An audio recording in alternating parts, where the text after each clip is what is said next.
কলকাতা ছেড়ে দুর্গাপুজো কেমন লাগছে? কলকাতা ছেড়ে দুর্গাপুজো দারুণ লাগছে, তার কারণ প্রবাসের পুজোর একটা অদ্ভুত মজা আছে এবং বম্বেতে এটা আমার প্রথম, আমার ফার্স্ট বম্বে যে শো হলো প্রপার লাইভ শো আর কি, এবং I had a great time, দারুণ অডিয়েন্স এবং সব গানই জানি, সুতরাং কলকাতায় থাকি আর কলকাতার বাইরে থাকি, বাংলা গান ছড়িয়ে পড়েছে এবং বাংলাদেশ সেই গান শুনছে। এরকম যখন হঠাৎ করে এরকম সবাই ভালোবাসে একটা গান নিয়ে বা একটা কোনো যেটা যেটা তোমার passion, obviously what you have to say? এগুলো দেখুন পুরোটা ডেস্টিনি, এবং আমি সামান্য কিছু গান লিখেছিলাম, সেগুলো মানুষের ভালো লেগে যাওয়া, এতে আমার কোনোই হাত নেই।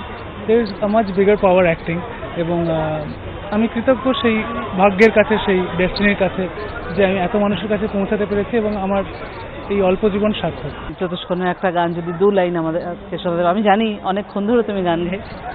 চিরে গেছে কত বোবা টানেলের গলা চিরে আলো, ইচ্ছেরা ছুটে চলে। Thank you.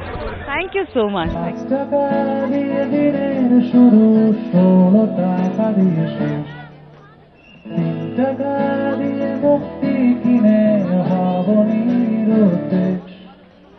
তখন কেন হাত বাড়ালে, এখন কেন চুপ, তখন কেন জ্বলে আলো, এখন পোড়া ধূপ, আর এখন তুমি